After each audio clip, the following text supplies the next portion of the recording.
बिस्मिल्लाहिर्रहमानिर्रहीम। अस्सलाम वालेकुम। मैं हूं आपका मेज़बान मोहम्मद अवैस मिस्री और आप देख रहे हैं वर्ल्ड अमेजिंग फैक्ट्स। तो आखिरकार तुर्क इंडस्ट्री की जानिब से एक और नए शाहकार की आमद हो चुकी है और ये शाहकार भी ऐसा है जिसका एक तवील अरसे से इंतज़ार किया जा रहा था। एक मुनफरिद तारीखी दौर, नई तारीखी सीरीज, लेकिन तारीख का एक ऐसा दौर जिसने दुनिया भर में इनकलाब बर्पा कर दिया था और दुनिया भर की ताकतों को हिला कर रख दिया था। और ये भी कह सकते हैं कि सल्तनत उस्मानिया और सल्तनत सल्जूक और इसी तरह की कई मुस्लिम ताकतों ने माजी में जिस मकसद या जिस ख्वाब के हसूल के लिए कई कोशिशें की और लातादाद जंगें लड़ी, वो मकसद जिस दौर में और जिस खुशकिस्मत सुल्तान की तरफ से हासिल किया गया, अब उसी के बारे में तुर्की की नई तारीखी सीरीज जारी की जा चुकी है। और ये सीरीज है सुल्तान महमद फातेह की, जिसने अपने आगाज से ही मदाहों को अपना गर्विदा बना लिया। नाज़रीन, अब इस बात में तो कोई शक नहीं कि मुस्लिम दुनिया के दो ऐसी मशहूर हीरो गुजरे हैं जिनमें माजी में उनके मुखालफिन की तरफ से भी कई मशहूर फिल्म्स बनाई जा चुकी हैं, लेकिन मदा इन्हीं हीरोज के बारे में इसी तर्ज की तवील सीरीज देखना चाहते थे जिस तरह की सीरीज अर्तुगरुल गाजी और सल्जूक सल्तनत अल्परसलान पर बनाई। और ये दो हीरो हैं सुल्तान सलाहुद्दीन अय्यूबी और सुल्तान मोहम्मद फातेह। और अभी हम आपको सुल्तान मोहम्मद फातेह की तारीख और इस सीरीज की कहानी और सीरीज के ज़बरदस्त हालात के बारे में मालूमात फराहम करने जा रहे हैं। तो इसलिए आज हम बात करते हैं कि सुल्तान मोहम्मद फातेह सीरीज की रिलीज के बाद इसे किस कदर पजीराई हासिल हुई। फातेह सीरीज में तारीख का कौन सा दौर और कौन से मशहूर वाक़यात दिखाए जाएंगे। तुर्की की तरफ से तारीख के कौन से बड़े और मशहूर ज़मानत सुल्तान पर सीरीज का आगाज किया गया। इस नई सीरीज में कौन से तुर्क फनकारों को कास्ट किया जाएगा। इस सीरीज के कुल कितने सीजन जारी होंगे। और ये तो चंद हेडलाइंस हैं, लेकिन इनके अलावा भी आपको ऐसे तारीखी हक़ाइक़ से आगाह करेंगे जो यकीनन आपके इल्म में इजाफे का बायस बनेंगे। लेकिन सबसे पहले आपको नई सीरीज के हीरो के बारे में बताते जाएं कि इस मर्तबा तुर्कों ने नई तारीखी सीरीज के लिए सल्तनत उस्मानिया के मशहूर सुल्तान का इंतखाब किया, जो कि सुल्तान मोहम्मद फातेह के नाम से जाने जाते हैं। और फिर उन्हें एक तारीखी कामयाबी के बाद फातेह का लक़ब दिया गया था। जहाँ नाज़रीन, सुल्तान मोहम्मद फातेह एक ऐसा किरदार हैं जिन पर माजी में तो फिल्म्स कई मरतबा बन चुकी हैं, लेकिन अब इस हीरो पर एक सीरीज भी बनाने का फैसला हुआ जो कई सीजन और अक़सात पर मुहित हो सकती है। और अब मदाहों की इस ख्वाहिश को पूरा करते हुए सीजन का आगाज भी कर दिया गया, जिसकी पैरी किसने ही तहलका मचा दिया था। अब यहाँ पर आपको सुल्तान मोहम्मद फातेह के बारे में उन हक़ाइक़ का भी बताए चलें जिनके बारे में कम ही अफराद को इल्म है। नाज़रीन, अब ये तो सभी जानते हैं कि सुल्तान महमद ने कुस्तुनतुनिया जैसा बड़ा मुआरका फतह करके सबको हैरान कर दिया था, लेकिन इस फतह के साथ साथ चंद हैरान कुन वाक़यात भी जुड़े हुए हैं जिनसे हम आपको आगाह करेंगे। सुल्तान महमद की बात की जाए तो उनके बारे में मशहूर है कि इससे पहले जो कोई मुसलमान सुल्तान ना कर सका था, वो सुल्तान महमद फातेह ने कर दिखाया।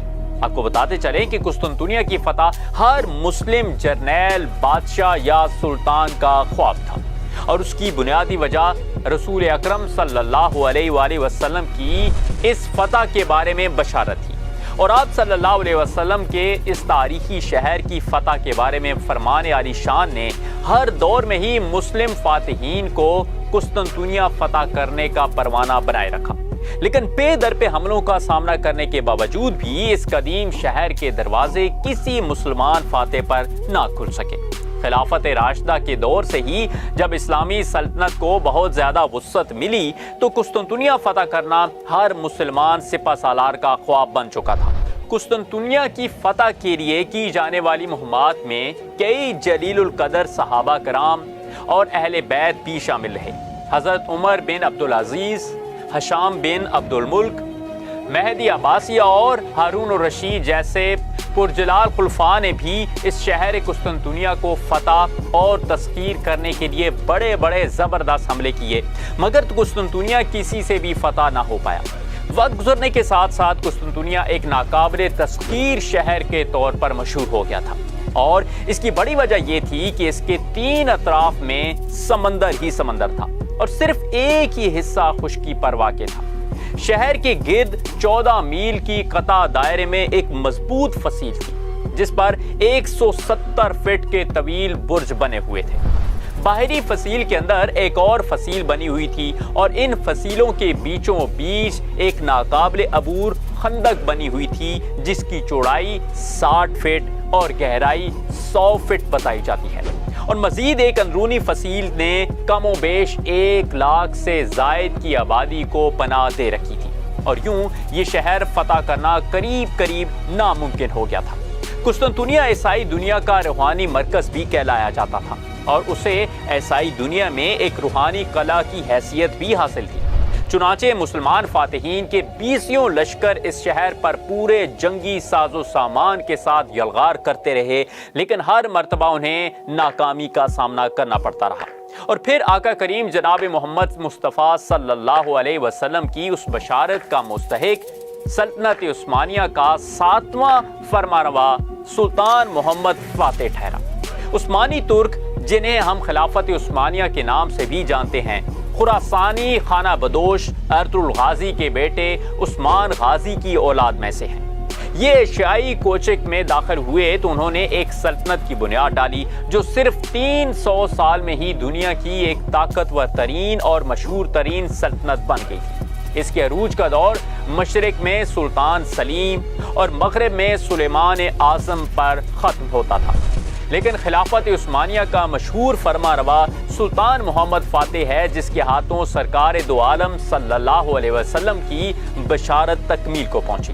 قسطنطین اور سلطان محمد کے درمیان ہونے والی یہ جنگ بہت سی وجوہات کے باعث مشہور ہے، لیکن سب سے یادگار اور غیر یقینی کی صورتحال اس وقت پیدا ہوئی تھی جب سلطان محمد فاتح نے اپنی فوج کو بحری جہاز خشکی پر چلانے کا حکم دیا اور 10 میل کا دشوار گزار چٹانی راستہ عثمانی بحری بیڑے نے پتھریلی چٹانوں پر گھسیٹ کر طے کیا، اور یہی اس معرکے کا سخت ترین اور فیصلہ کن مرحلہ ثابت ہوا تھا۔ اور بتایا جاتا ہے کہ قسطنطنیہ میں موجود بازنطینی فوج کے بہت سے سپاہی صرف حیرت کی وجہ سے ہی لڑنا بھول گئے تھے کہ بحری جہازوں کو چٹانوں اور خشکی پر کیسے چلا کر لایا گیا ہے۔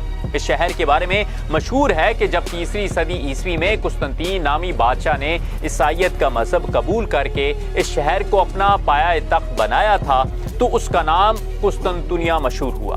بالآخر جہالت میں ڈوبے اہل مغرب کو اس تاریخی شہر کی آخری شکست سلطان محمد فاتح کے ہاتھوں ہوئی، جس کے بعد یہ شہر آج تک ترکوں کے پاس ہے، یعنی قسطنطنیہ اور موجودہ نام استنبول کے فتح کی سعادت اس لشکر کے حصے میں آئی جو سلطنت عثمانیہ کے حکمران سلطان محمد کی سربراہی میں حملہ آور ہوا تھا۔ یاد رہے کہ سلطان محمد کا فوجی قافلہ ربیع الاول 857 ہجری اور 1453 اپریل میں قسطنطنیہ کی فتح کے لیے گیا۔ پھر ایک طویل محاصرہ اور شدید جنگ کے بعد جمادی الاول 857 ہجری اور مئی 1453 میں قسطنطنیہ مسلمان ترک افواج کے ہاتھوں فتح ہو گیا، اور بالآخر 7ویں عثمانی فرمانروا سلطان محمد کا نام تاریخ میں قسطنطنیہ کے فاتح کی حیثیت سے جلوہ گر ہوا۔ اس عظیم الشان معرکے میں کامیابی کی وجہ سے سلطان محمد کو فاتح کا لقب ملا۔ اب تاریخ انہیں سلطان محمد فاتح کے نام سے جانتی ہے۔ سلطان محمد فاتح نے فتح قسطنطنیہ کے بعد فصیل شہر کے قریب مدفون میزبان رسول صلی اللہ علیہ وسلم حضرت ایوب انصاری رضی اللہ تعالی عنہ کے مزار اور مزار کے ساتھ ایک مسجد تعمیر کروائی۔ اس مسجد کا نام جامع ایوب رضی اللہ تعالی عنہ رکھا گیا۔ سلطان محمد فاتح نے یونان، بوسنیا، کریمیا سمیت کئی یورپی علاقوں کو بھی فتح کیا اور بہت سی یورپی ریاستوں کو اپنی اسلامی سلطنت کا حصہ بنایا۔ فوجی مہمات کے ساتھ ساتھ سلطان محمد نے عثمانی سلطنت میں علوم و فنون کے فروغ پر بھی خوب توجہ دی، اور یہ کہا جا سکتا ہے اور یہ کہنا حق کے بجانب بھی ہوگا کہ ترک قوم اور ترکی میں آج جو تعلیم کا فروغ نظر آتا ہے اس میں عثمانی حکمرانوں اور خصوصاً بالخصوص سلطان محمد فاتح کا بڑا کردار رہا۔ سلطان محمد فاتح نے 6 ربیع الاول 886 ہجری 3 مئی 1481 میں 51 سال کی عمر میں وفات پائی۔ قسطنطنیہ میں مسجد کے احاطے میں سلطان محمد فاتح کی تدفین کی گئی۔ اب انہی واقعات پر ترکی کی طرف سے نئی سیریز بنانے کا اعلان کیا گیا تھا جس کا آغاز کر دیا گیا اور پھر اسے دیکھنے والوں کی طرف سے خوب پذیرائی بھی مل رہی ہے۔ لیکن ناظرین یہاں اس سیریز کے حوالے سے ہمیں آپ بھی بتائیے گا کہ آپ کے خیال میں اس سیریز کے کل کتنے سیزن جاری کیے جانے چاہیے. اپنی رائے سے ہمیں ضرور آگاہ کیجیے گا اور اسی کے ساتھ ویڈیو کو لائک کرنا, فیس بک, انسٹا اور ٹک ٹاک پر ہمیں فالو کرنا بالکل مت بھولیے گا. پھر سے حاضر ہوں گے, تب تک کے لیے اجازت دیجیے. اللہ نگہبان. یہ ویڈیو سوشون کے تعاون سے پیش کی گئی ہے. سوشون پاکستان کا national social media network ہے. اپنا اکاؤنٹ بنانے کے لیے سوشون.com پر جائیں یا گوگل پلے اسٹور اور ایپل ایپ اسٹور سے سوشون ایپ ڈاؤن لوڈ کریں اور پاکستان کا اپنا سوشل میڈیا استعمال کریں.